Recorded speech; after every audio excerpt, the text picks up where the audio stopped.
Bueno, yo nací en un pueblecito de aquí de la provincia de Teruel que se llama Santolea, de unos 400 o 500 habitantes, nada más. Y mis padres eran unos modestos labradores que no me podían a mí dar estudios. Aunque el maestro les insistía de que me sacaran a estudiar, mis padres decían, ¿cómo lo vamos a sacar a estudiar si no tenemos dinero para pagarle? Porque había que llevarlo a un colegio. Y así llegué, y a los 12 años mi padre puso un vivero de árboles frutales en Mar de las Matas, y con aquello ya recaudó algo de dinero. El primer año hizo unos ingresos brutos, o sea, de todo, de 1000 pesetas. Y con aquello ya calculó que me podía pagar unos meses de estancia en Zaragoza. Y me mandó a Zaragoza a casa de unos tíos. Y en casa de los tíos estuve ahí interno, y después me pusieron interno en el colegio y estudié el bachiller. Una vez terminado el bachiller universitario, yo acabé el año 36, en junio, pues estalla la guerra. Entonces, 3 años que estuvieron las universidades cerradas por falta de profesorado y por el ambiente de la guerra. Y yo estuve de soldado. O sea que estuve soldado 3 años.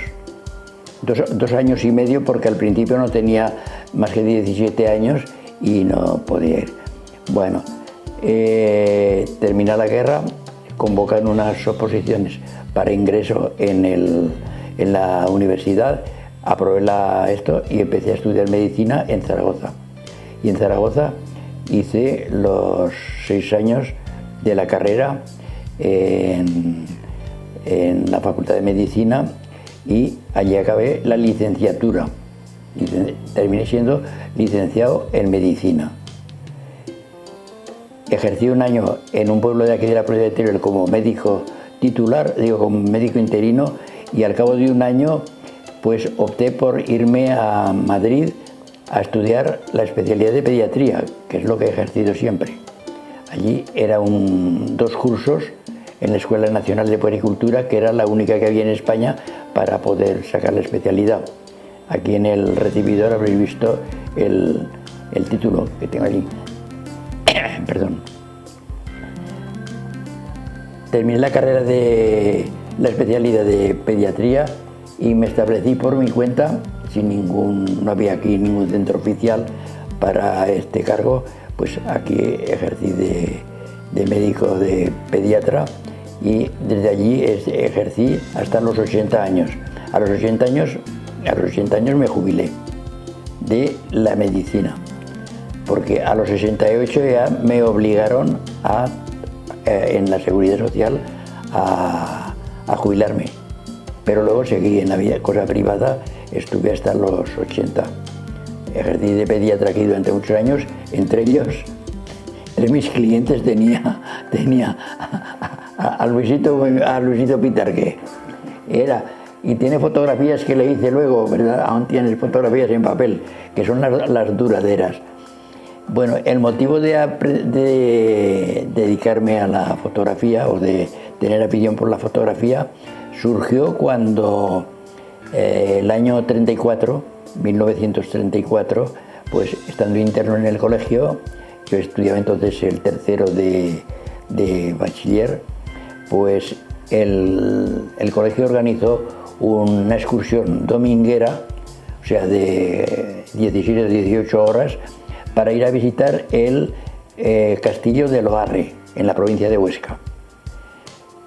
Fuimos allí al pueblo, y cuando bajamos del autobús, uno de los chicos, de los alumnos, pues sacó una maquinilla pequeña del bolsillo y dice, poneros aquí que os voy a hacer una fotografía. Y nos pusimos unos cuantos y nos hizo una fotografía. Y luego le dije, ¿a mí me puedes hacer otra? Dice, sí, y tengo unas en exclusiva para mí, que todavía tengo la fotografía aquella. Y a los 3 días, cuando nos dieron las fotografías que había hecho él, porque él las tenía que mandar a revelar y las tenía que imprimir en papel, tal, hacía unos formatos de 4,5 por 6, y las fotografías eran por contacto, o sea, unas fotografías de 4,5 por 6. yo vi la fotografía aquella y me quedé maravillado de cómo aquel estudiante, como yo, había podido hacer una fotografía, cuando la fotografía era una cosa casi de magia, una cosa mágica, ¿sí? Y yo empecé a razonar y digo, bueno, pero si este en la clase va mucho más atrás que yo, ¿cómo ha podido hacer una fotografía? Luego, yo también podría hacerla. Y le empecé a preguntarle a él, oye, ¿dónde has conseguido esta máquina? Y dice, pues me la han comprado en el SEPU. Se acababa de instalar en Zaragoza la cadena esta de SEPU. ¿Y cuánto te ha costado? Y dice, me ha costado pues 12 pesetas y 90 céntimos. La máquina que la tengo por allí. Ya os la enseñaré luego. Con que yo digo, pues me tengo que comprar una, pero no tenía yo 12,90. Mis posibilidades económicas no llegaban a tanto, a tener 12,90. Pero fui acopiando y cuando tuve más de 12,90, cuando tuve 13, ya automáticamente me fui a SEPU a comprar la máquina. Y compré la máquina y un rollo que me costó 90 céntimos. Y desde entonces ya he tenido afición a la fotografía. He seguido haciendo, yo no la revelaba, como es lógico. Yo se la llevaba a un fotógrafo de estos de cajón, de aquellos que iban por los pueblos a hacer fotografías. Él revelaba sus fotos y revelaba mi esto, y luego en unos trocitos de papel fotográfico de aquellas tarjetas postales que había, las cortaba en 4 trozos y salían cuatro fotografías para mí. Y desde entonces pues ya no he parado. Pero luego me las revelaba yo todas y me las hacía todas. Desde luego aprendí a revelar con un fotógrafo de aquí de Arcañiz y ya he hecho muchas. En cada carrete salían 8 fotos y alguna vez sacaba más de 8. Más de 8 porque el rollo al pasar en la máquina, verás, hay un agujerito con un cristal rojo, porque aquellos era... allí aparecía el número de la fotografía, ibas pasando ahí, el 1, el 2, el 3, pero si se te olvidaba, al pasar, pues a la vez siguiente había sobre una foto, había disparado otra foto, con lo cual había estropeado dos fotos. Y yo la fotografía en el tipo Leica, la que aprovechaban los trozos de película de cine, que fue Leica la primera que sacaron, de Leitz, pues yo no tuve, pues esto sería el año, lo menos el año 60 o el año 70. Las demás todas habían sido de rollo. Claro, entonces cada foto que tenías que hacer te lo tenías que pensar muy bien, porque había que comprar cada cliché, había que comprarlo, había que revelarlo, había que tal. Así como ahora disparas todas las que quieres y no te cuesta nada, porque una vez que has desembolsado el costo de la máquina, pues ya estás libre de gastos. Y ya te digo, yo he hecho muchas fotografías y además la fotografía me ha proporcionado muchas satisfacciones. Me ha ocupado mucho tiempo, mucha ilusión, mucho tal, y ha sido motivo de satisfacción. Algunas de ellas son no sé, han marcado una... ¿cómo diría? Han dejado huella de ver la importancia que tiene la fotografía en papel, porque entonces todas las hacíamos. No le vas a regalar a uno un negativo que no hubiera sabido lo que hacer. Tenías que entregarla en papel.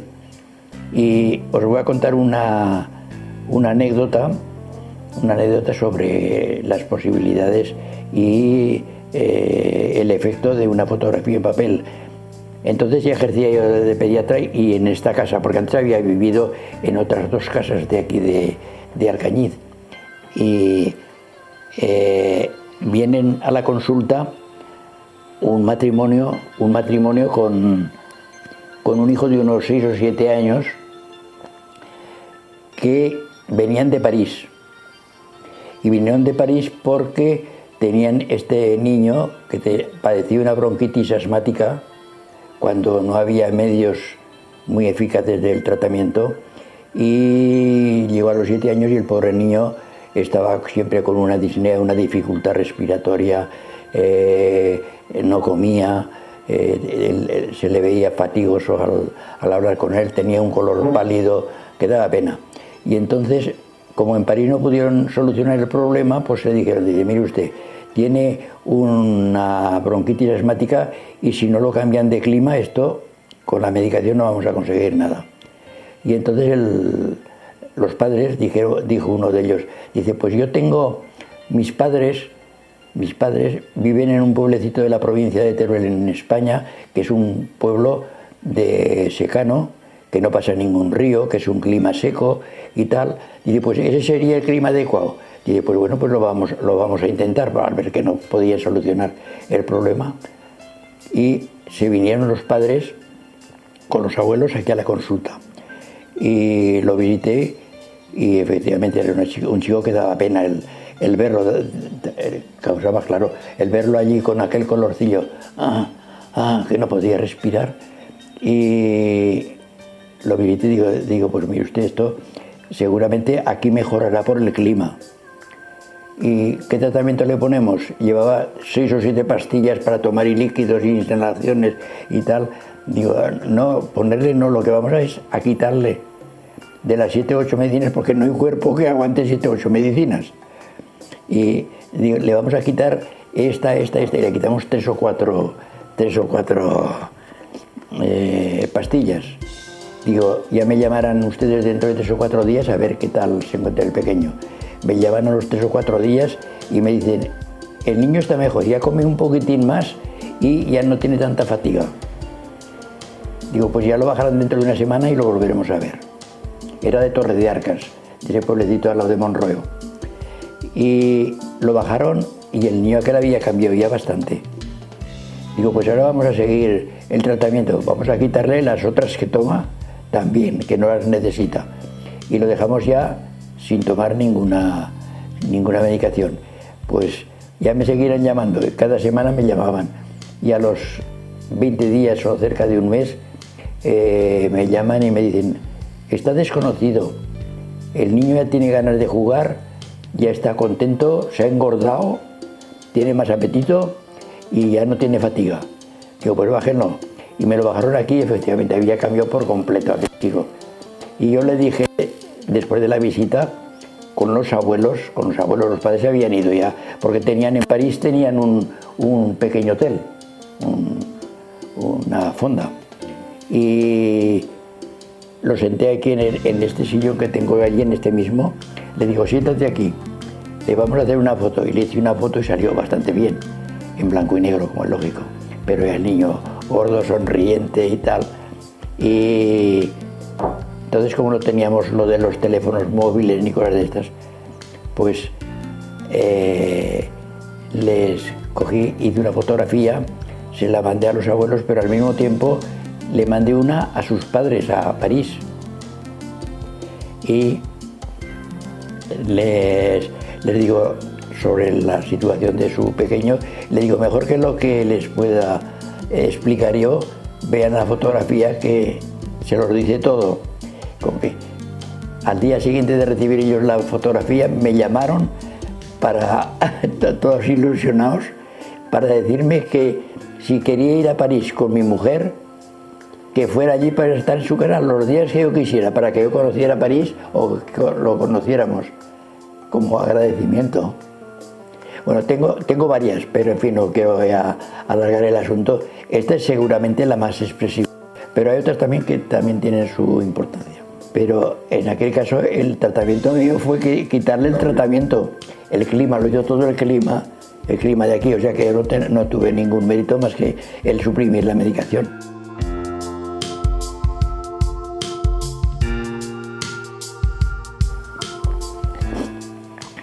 En aquellos tiempos la anestesia en España, estaba tan poco desarrollada que consistía simplemente en colocar una mascarilla con éter o con cloroformo, que habéis oído nombrar el cloroformo famoso, y se le ponía, el otro se asfixiaba y tal, hasta que quedaba ya drogado totalmente y tal. Bueno, aquella era una catástrofe. Entonces, yo vi aquello y yo tenía una úlcera de estómago y digo, yo tengo que pasar por este purgatorio, el que tienen esta gente. Y yo estaba temblando, digo, ay, ay, ay, ay, ay, porque la úlcera del estómago no tenía más tratamiento que el cortar medio estómago y llevarlo como me pasó. Ahora no, ahora hay tratamiento médico y con unas pastillas segura. Bueno, pues yo veía aquello y vino aquí un cirujano que entonces pasó a ser de un hospital municipal a ser provincial de la Diputación, con lo cual aumentó el presupuesto y entonces ya pusieron 3 médicos, un cirujano, uno de cirugía general y un practicante, o sea, bueno, y ¿qué iba a decir yo ahora? Viene un cirujano de Madrid, un traumatólogo, y viene aquí y se encuentra con esto. Tal. Yo tenía mucha amistad con ese traumatólogo y él no podía hacer muchas operaciones porque la anestesia no daba de sí, si hubiera muerto el enfermo allí en la mesa de operaciones. Y le digo, oye, ¿qué te parece si yo hiciera un curso de anestesia? Porque van en Santander, en la Fundación Marqués de Valdecilla de Santander, en el Palacio de la Magdalena, la Universidad Menéndez Pelayo, que es la que rige allí. Digo, va a haber un curso de 1 mes y pico de anestesiología y traen todos los sistemas actuales de Norteamérica. Y dice, oh, encantado. Y de mi bolsillo, yo solicité hacer el curso y me admitieron. Era un curso para 30 alumnos nada más, porque eso es una cosa limitada. Y yo me fui a Santander, me lo pagué de mi bolsillo y me dieron el diploma de anestesiología en la Universidad Menéndez Pelayo.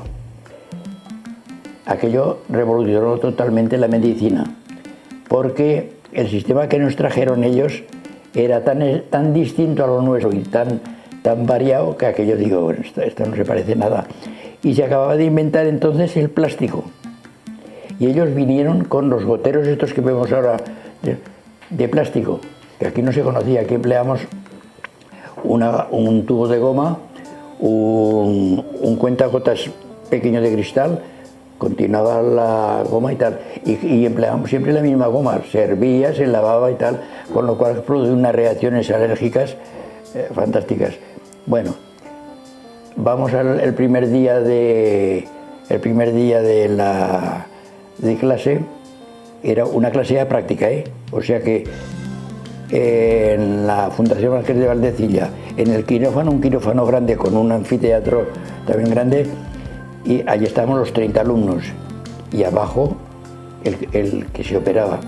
Y entonces uno de los profesores que vinieron 7 profesores, había 3 de Estados Unidos, uno de una señora de Basilea, que era anestesista, otra de París y 2 más, por ahí tengo la fotografía.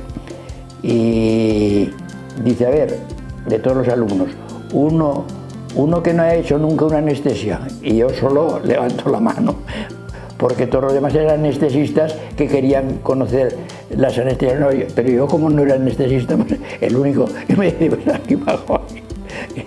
Yo fui el primero que hice la anestesia que hay de esas aquí en Santander, y nos ponemos allí delante del enfermo.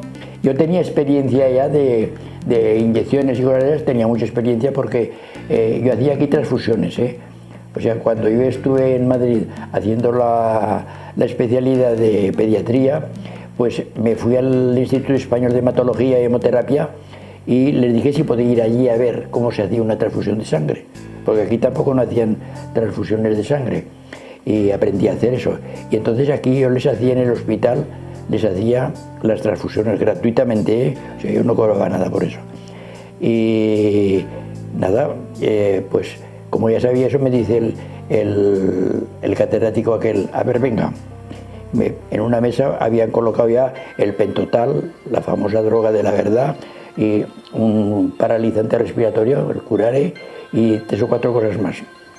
Y él, como yo no entendía nada el inglés, nos lo traducía un alumno que había estado allí en Estados Unidos y sabía hablar inglés. y él hablaba en inglés, pero ya con él, no, él me decía esto, con esto, que le solucionara y que luego que pinchara, y eso todo lo hacía yo. Cogía aquello y le pinché, y después me decía 2 centímetros cúbicos, porque era una jeringuilla de 10, 2, pero sin un espacio.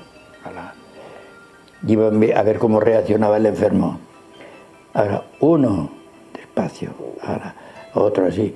Y cuando ya se quedó dormido el enfermo y tal, claro, había que suspender la respiración, porque si se mueve el enfermo, eso, pues no se puede operar, porque se mueve, sobre todo si es de vientre. Para que no, hay que paralizarlos totalmente. La respiración hay que suprimirla,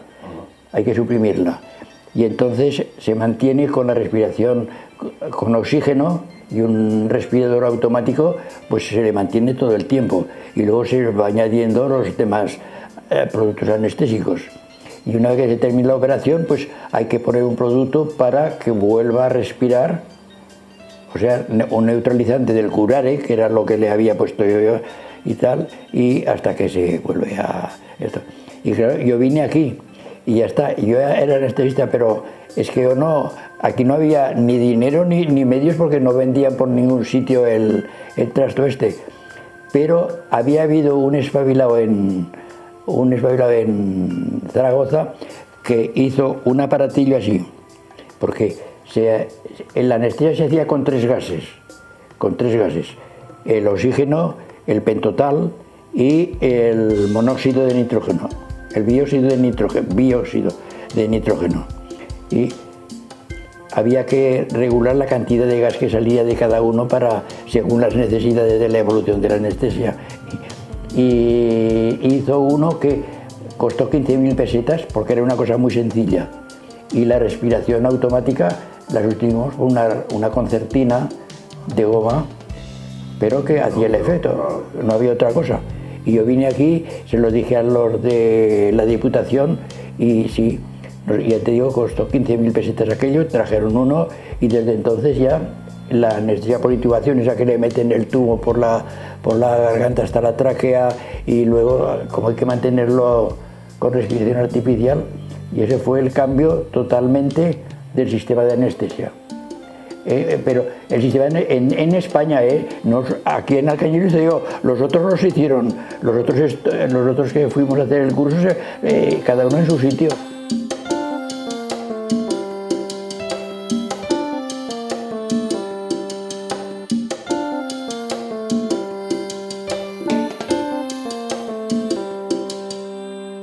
Aquello fue fabuloso. Mira si fue fabuloso que uno de los anestesistas de Norteamérica, de los 3 que vinieron, el de Kansas, ese llevaba la pierna así encogida y tal, porque en una de las anestesias que probando gases habían hecho en Norteamérica, estalló el enfermo, salió a trozos por el bisturí eléctrico, porque como se empleaba entonces ya el bisturí eléctrico, las chispas de estos hicieron que cuando tenía el pulmón lleno de gas, era el ciclopropano, estalló, y el anestesista salió contra la pared y se cojó.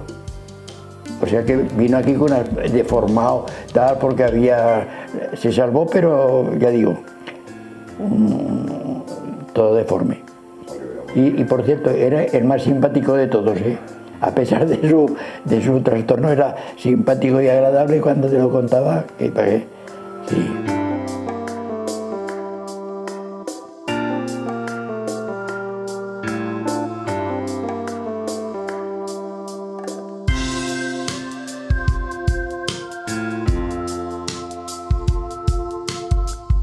Al 35 milímetros me costó, porque no existía el 35 milímetros al principio.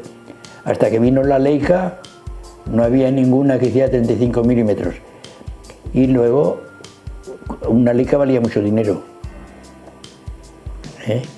Una Leica, aquello era ya de los muy privilegiados.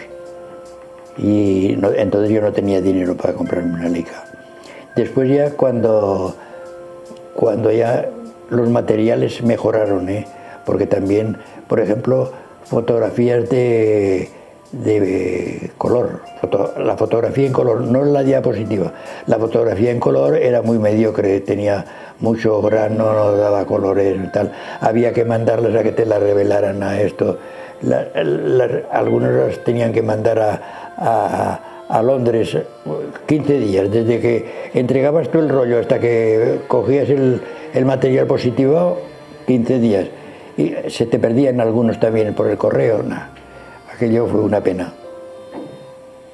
Entonces sí, todo era... también hice diapositivas en 6x6, pero claro, tenías que tener, aún tengo por allí la pantalla y sacarla, el proyector, resumen, que no las volvías a ver porque todo que llevaba era incómodo, vamos. Pasa como los móviles estos,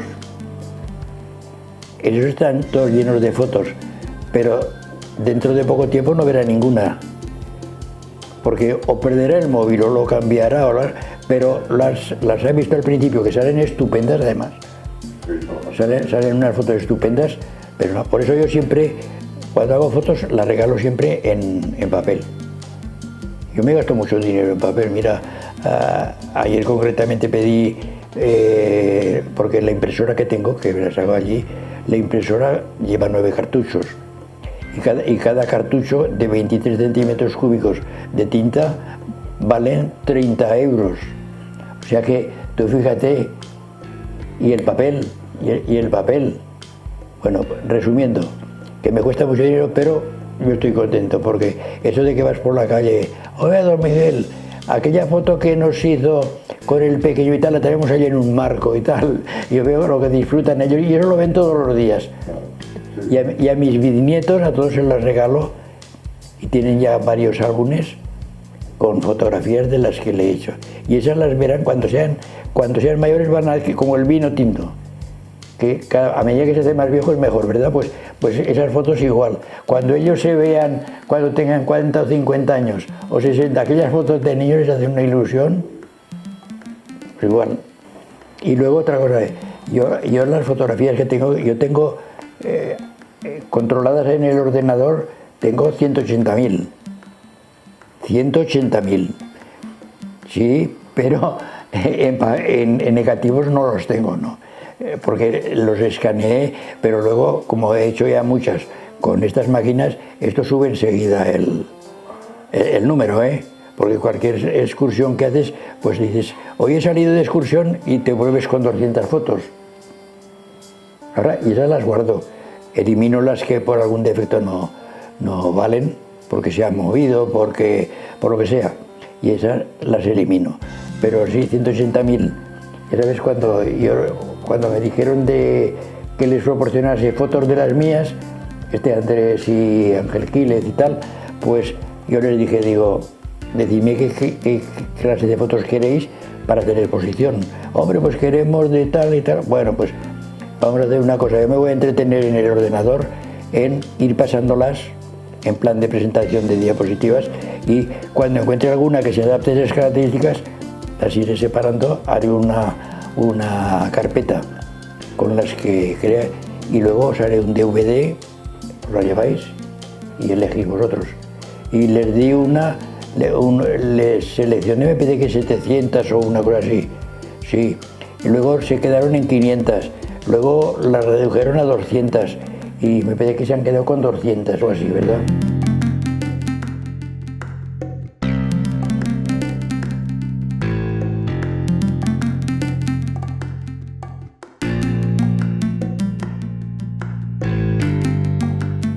El contraluz, esas, entonces como no podíamos, sí, ¿ves? Esta, por ejemplo, esta es jugando al guiñote allí, y esta fotografía no es solo la fotografía, porque ellos verás que no tienen definición, pero traduce cómo era el ambiente en un café, o en una taberna, o en aquellos tiempos. Cómo están jugando todos al guiñote, la indumentaria, el cigarro y la cantidad de humo que hay en el ambiente. porque entra el sol y el sol descubre el humo. Esta fotografía les llama la atención por eso. Esta se está hecha en Mar de las Matas, en el café. Prácticamente de estas que hemos seleccionado no hay ninguna, porque el color entonces era muy malo. Y luego, aparte de que era muy caro, tenerlo que llevar, enviarlo allí, esperar 15 días y tal, oye, no hice muchas fotografías en papel de color. Para hacer el color, aparte de que así como el revelador de blanco y negro dura mucho tiempo si lo tienes bien cerrado y tal, el de color, por lo visto, pierde las propiedades muy rápidamente. Y lo segundo, que el revelado tiene que ser tan riguroso en la temperatura que según si está más alto o más bajo, el color también cambia. Tengo idea, yo no he revelado ninguno. Algunas de ellas, las de color, las hago de las dos maneras. Pero el negro del digital no es un negro tan intenso como el de aquel. Aquel era de bromuro y cloruro de plata, que da un negro. Y este otro es un negro, pero siempre tiene un poco de tendencia al azulado, que no es el negro, porque si no es muy fácil. Yo siempre disparo en color, porque tiene muchos más datos. Y de una en color puedes hacer una de negro, pero si la haces ya en negro ya no puedes sacar color. O sea que, por ejemplo, la fotografía de Franco estaba prohibida hacer fotos, pero era en un pueblecito de aquí, de Puigmoreno, y yo estaba aquí en Alcañiz y dijeron que hoy va Franco, pero nosotros no sabíamos nada de eso, a inaugurar el pueblo. Y nos presentamos allí. Y una anécdota es de que nos fuimos después de comer porque ellos venían por la tarde y nos fuimos otro médico con las mujeres, con nuestras respectivas esposas y yo.